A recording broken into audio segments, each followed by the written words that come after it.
Hey guys, it's me X here, and I am back for the Pennzoil Cup Series Season 2, Race 13 at the Kansas Speedway. This is going to be a good race as we are nearing closer and closer to that race 16, meaning the end of the first part of the season. 16 races has led up to it, and we are on the 13th right now.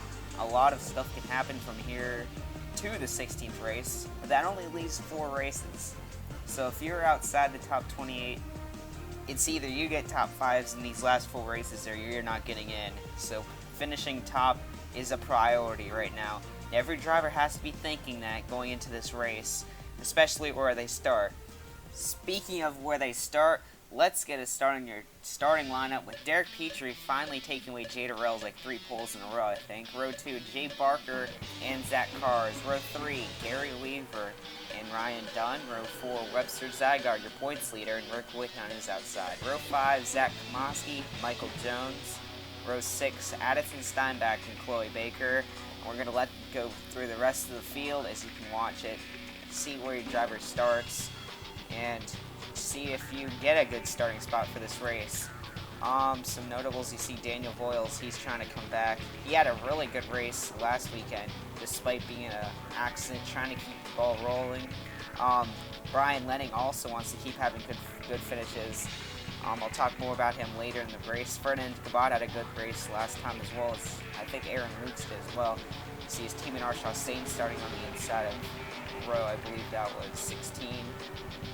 Eric Willis making his second start with Philippines Racing Development. Cesar Chavez, there's a lot of controversy with him this weekend. And Aaron Allen also making another start, and Jesse Young rounding up the field in that 64 car. Here are the people that did not make the race. Notably, Matthew Brown didn't, which is a huge surprise. But anyways, let's get your race underway. Green flag is out in the air with Derek Petrie leading into the green. And I talked about how Jay Durrell was finally dethroned. He has like 5 or 6 poles so far this year, so that is a huge feat for the 43. Remember, every pole you get, that's plus 3 points. So if he did get 5 poles so far this year, that would be 15 points already just added onto his point. That's actually the amount of points that was taken away from Daniel Voiles after that penalty. So just to put it into perspective. But Jay Barker is going to easily take over the top spot from Derek Petrie, as he'll take the lead and lead a lap. However, leading laps do not add any points like they did last year. That is actually one thing that was removed for this year, as leading laps do not count for points.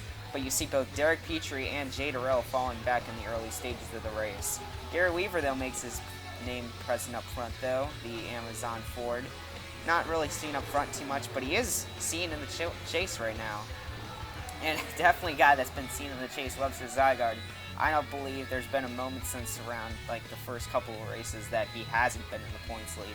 And in fact, at this very moment in time, he's about 50 points ahead of second place, which would be Cody Russell, another big motorsports driver. I believe it is Cody Russell. But this 12 car has been dominating, and there's no doubt he's not going to make the chase. But an interesting fact is he actually hasn't won a race yet, so that's a little quirk about the 12 car. Not sure when he's going to get it this season. He got 2 wins last year, but I'd assume that he's saving him for the best time to get him in the chase season. You see Zach Kamoski, he already got his first win back all the way at Daytona in the first race of the year. Here's Cesar Chavez. The controversy I was talking about was actually a team orderly thing. The entire team was in controversy last week after owner Mark Francis Alonso and Sergio Arvin Alonso, one of the drivers, was actually very disappointed with Cesar after wrecking out. Despite him having good races beforehand, they said Cesar made Alonso have a bad day after it, which was kind of, we didn't really know what to think of that. But Cesar was having a good race up until the wreck, so I don't know what he's really talking about. And currently Cesar's qualified again and trying to have a good race. You see Brian Lenning, the streak he's been on. This is another one of the guys that's only been going up ever since race 4, where he was like, I believe 33rd in points at the point. He's been going up, and by that, he is an 8th in points right now in the chase. and that has just been due to constant good finishes, and he's been going up through points and consistently for over 12 races. Here's Kyle Collins, last week's winner, the Linksys Toyota. Linksys is going to be back on the car next season. That has been confirmed, and it's going to try to go underneath the 82 car. The 82, like I said, had a decent qualifying run, but he's actually made up a ton of ground, including the car behind him. That's Cooper Syron in the Black & Decker Dodge, qualified I believe second to last, and it looks like he's up inside the top 20 by now. But back to Kyle Collins. Whoa, pushing Blaine Keys up the track. Kyle Collins' season is starting to get underway here, as he had a really good finish last week and running well right now in that 83 car. Zach Kamosky, though, is holding his own out front. For a team that we didn't think was going to do anything but run in the back at the beginning of the year, this is definitely a surprise. Been inside the top 10 in points since the first race, obviously winning Daytona. It's only been downhill, really, as he has dropped down the points, but not enough to drop him out. In fact, he's still inside the top 10 and gained some points last week, but the 81 car is still going strong, and he'll probably definitely make the chase unless something terribly bad goes wrong. As well as the 24, who's been kind of a silent figure inside the chase. Both JT Motorsports cars have had successful funding, and both of them have been on fire this season. Aaron Luke's almost falling out, but currently he's been able to hold on. This is the guy that is last in points of the running drivers, including the guy on the inside, Jesse Dalton, has actually passed him up on points. And I don't believe that is from a skill factor, despite him not qualifying a lot of races, but it's because of a wrecking factor. He has wrecked out every single race that he's tried to qualify for, or he's actually qualified for, and he hasn't gotten a break, including that scary wreck at Road Atlanta in race 5, one of the most violent wrecks of the season so far. We'd hope we don't get another, but just trying to survive the race this time, and trying to make it through the entire race, and maybe even get some points after this one. We see Michael Jones. He's been another silent figure. Last year, we could not have imagined that this 47 would have dropped out in the second round of the chase of last year, and currently this year, he is inside the chase right now, but he has made no notable finishes so far, not even top 5s, really. It's all been top 10s to get him in. We got some pit stops underway. Jesse Dalton will lead him in. And I see a smoker. That's the 99 car. Daniel Voiles in the 99 for Red Viper Racing is in the wall. And just when things were looking up from last week, it looks like it's just gone down a little bit more. The 99 team has been an up and down team all year so far. Oh man, he just gets run into the back by Nicholas Samudio. It just looks like the 99 was trying to pull up to get out of the way of the cars going down pit road, and Nicholas Samudio was there. Just a little racing incident, and I don't think it hurts either of the cars too bad. I think they can get that damage beaten out. But definitely probably a collision that the 99 did not want to have, as well as Samudio. Green flag will be out as we see some drivers actually have had a little pit strategy. The 17, 64, 34 all stayed out, as well as the 7. But look, the 17 is really slow. Look how slow he is. I'm not sure about what is he doing back there. And oh, I think he spun. Yes, the caution is out. And the 17 car, I don't know if he's blowing up or what, but that allowed the 34 to take the lead, as well as Michael Kraft as they race back to the line. But look at the field. It's gone. We're going to see what happens here. Possibly a bump. Yes, right there. Jesse Dalton bumps the 17 out of the way. And oh my gosh, that's the 37. Kyle Singer has been having a lackluster season as well, and that's not going to help it at all. Most likely his chase hopes are done, because that'll send him out of the race. Oh, Rick Witt is in it as well, and his return to the series has not been that good as well. And we're like, oh no, Brian Lenning is well involved, and it looks like, yeah, he has some pretty heavy front end damage. You saw Jack Newman involved as well, but that will definitely hurt his streak of going up in the chase. Obviously, going up higher, you will have a higher likeliness to fall. It seems like it's just hit the 22 car, and you see the 37 car. He could have gotten out of the way, but most likely he was not going to. Just decided to take the blow. Green flag is out for the 34 car, and you see the 17 car. It wasn't an engine problem. He's just slow. We're actually reporting in that he actually, I think, missed a gear on the restart, and that completely blew fourth gear out of the car. and now it won't work, so stuck in third gear, I guess, and that's not going to help the 17 car. I actually don't believe that's third gear. He is going way too slow for that to be. You see Michael Kraft actually getting into the lead, with Jay Barker now pressuring him for the lead. And Barker will not lead the lap, but he'll come close. You see the 51 car following shortly behind, and Arsh Hussein, 24 car. But this is insane. Look at how slow the 17 is. I don't believe that's third gear, to be honest. The 17 car, he'll actually get a black flag if he stays like this for too long.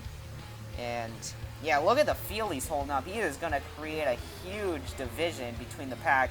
You see Jay Durrell and Kyle Collins, last week's winner. They are probably furious about this situation. Look at him. He's blocking Ryan Kendall, but he will move up the track. Good problem solving right there. Let him go. But wow, this is incredible. I cannot believe it. And Jay Durrell looks like he'll be able to get under it. Kyle Collins still stuck behind. They're going to go. The flagman has waved the blue flag, signaling the 17 to let him go.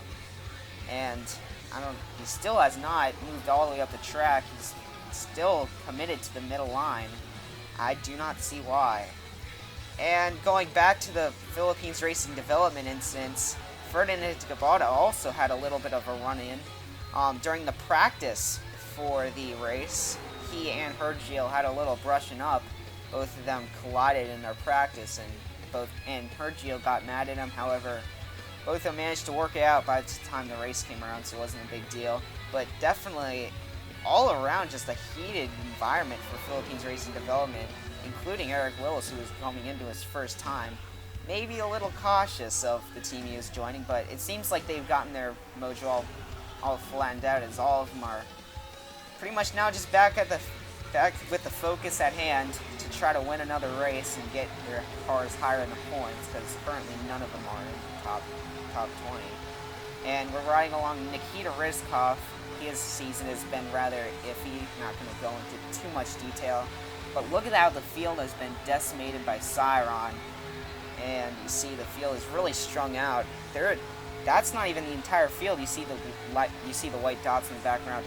But we're about to have another visitor, and that's Mr. Syron up there in the 17 car. We're going to have to see if he's any better. Going right down the center, another blue flag is being displayed. And wow, you see Syron's going to hold up Nick Purcell's again, as well as Ferdinand Gabat. I believe that was Ferdinand, but Hergiel will be able to go on by. Going to step to the inside of Rizkov. Hergiel will now get to be the leader. You saw the pole sitter actually in that group as well. You see Jose Vaquez in the Chiza Toyota taking the lead. Jose missed last race and actually lost the Rookie of the Year points lead because of it. It's not what Jose wanted, but definitely he's looking to have a redemption race here, as currently running out front, definitely doing everything he needs to do to win. And that 51 car would love to get Double T Motorsports' first win. They've been a little bit drowsy since the beginning of the season. Jay Barker currently leads the field again. I believe he's led the most amount of laps so far this race. But I just want to turn your attention to the 99 car. This is not a lap down car. This car is on the lead lap and running fine. Remember the guy that got run over in the first caution? Yes, he's back up front and running for the lead. I do not know how it happened, but nevertheless, that is a great feat by the 99 car. And Eric Willis is up here too. Only his second race for that team, and he's already doing wonders. That 58 car is really working good out front. If you haven't noticed, the race name is GoDaddy, the GoDaddy 400. Obviously, GoDaddy putting a lot of sponsorship into the race, sponsoring both Caesar and Willis, and diverting from its original Ferdinand Gabat sponsorship. We got some pit stops underway. You see Jay Barker, Arsh Hussein, I believe that's Kevin Ulrich, Cesar Chavez, Michael Jones, Jose Vaquez, and Jay Durrell I also saw pulling in the back. But after pit stops, we seem to have a bit of a breakaway by 4 drivers. Very good pit stops by Arsh Hussein, Jay Barker, who has pretty much dominated the race so far, Zach Komoski, another guy who's led a couple laps, and Hergiel Alonso also tagging on the back. We saw him in that second chain group, so he must have had a really good pit stop to get him up there. You have another lap car. You see Brian Lenning just reminding us how his day has not gone the way he wanted it to after really getting that fact out to the world. But that 22 car, I guess I gave the announcers bad luck because there you go. It's his first bad race. And since we haven't had a lot of DNFs, it's only going to hurt him more. Anyways, here's the field. Your front four. The car in the mid-branch in the two groups is actually Brian Lenning, so don't have to worry about him. But then that giant pack back there is reeling the front group in. If these guys can get there, that will be devastating. But if these front four can stay out front, I think that they might have a legitimate shot at just running away with it and all four of them winning the race. However, the backpack has to deal with the 22 car, and looks like he's going to be a little bit more gracious. He'll up the 38 just a little bit and the outside line, but really it is kind of hard to get out of the way, because if you do go up to that top line, you're going to hit all the marbles and you're going to spin out. Best to just try to let as many cars go by as possible and work from there. Hergiel is now to the lead in that 8 car.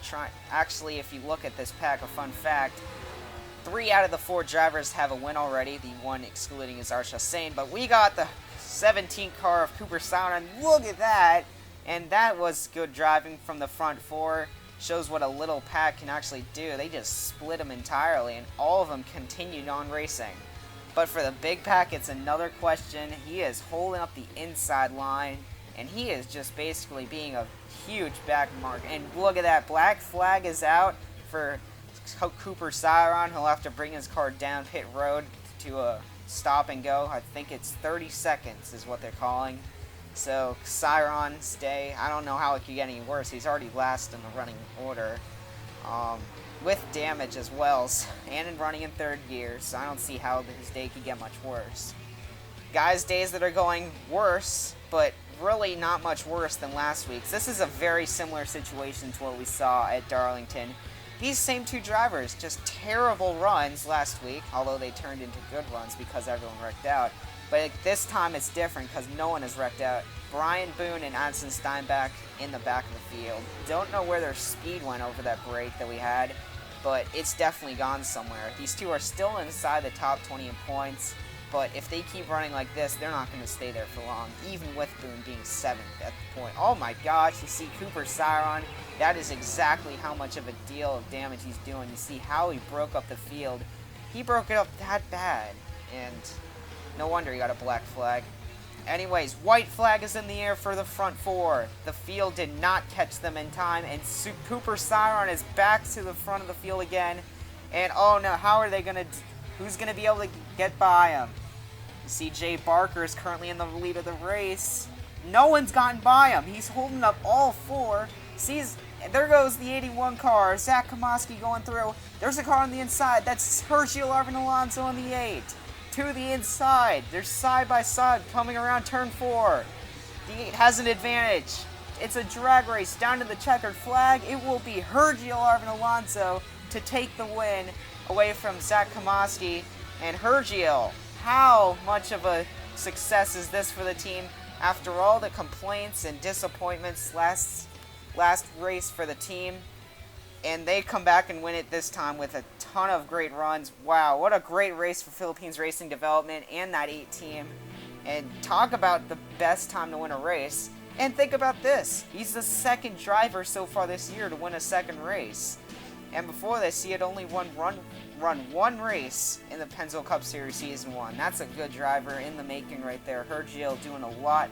And he is now on the top of the board for the 2nd time this year. See notables, Jay Barker. Arsha Sane just couldn't get his first win. Instead, he has to watch someone take his 2nd.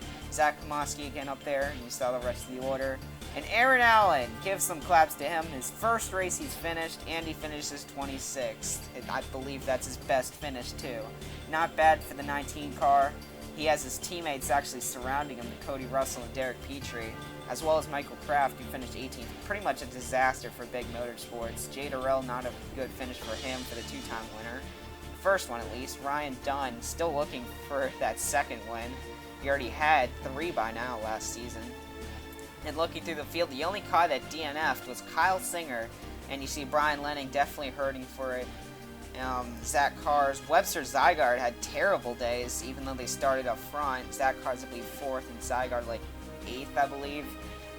Although that's not really going to do much of a difference on the points lead. He already still has a huge lead. It's not like it's going to put that much of a dent in it. But Jack Newman probably could have wanted those points, as well as the other guys that really aren't even close to being inside the top 20. But here's your points, and you see it's still a 50-point lead over Cody Russell and Derek Petrie, who both had bad days. That's why it didn't go down too much. Jay Durrell in 4th still. Ryan Dunn still maintaining a 5th, but not as much of a dominating point tier as he had last year. Brian Boone, Zach Komoski, Arsha Sane, and still guys holding on. Pretty much what we've seen all year. But again, Brian Lenning you see falling to 13th after being 8th, his first downfall in points since race 4. And you see going down to 20, Hergiel has now made it inside the top 20. Great job for the team, as that gets their first driver into the points. And if he can keep it like that, it'd be interesting to see what he could do in the chase. You see Daniel Voiles also in as well. Jay Barker is in too. Pretty sound. And Aaron Lukes just can't seem to find himself in anywhere else but 17th. Here are the Rookie of the Year point standings, as Matthew Brown missing the race, which was a shocker to a lot of people. After having so many good runs, he'll actually fall to Callum Wood down to 4th, but still not too far behind Jose Vequez. It's just like the lead that Webster Zygarde has over the rest of the field, except it won't be reset at the point standings. This goes all the way through. And looking down, Daniel Maxwell, also a disappointing season so far. He's the last car in the Rookie of the Year. The Pennzoil Cup Series will see you next time at Indianapolis. Thank you all so much for watching, and I'll see you all next week.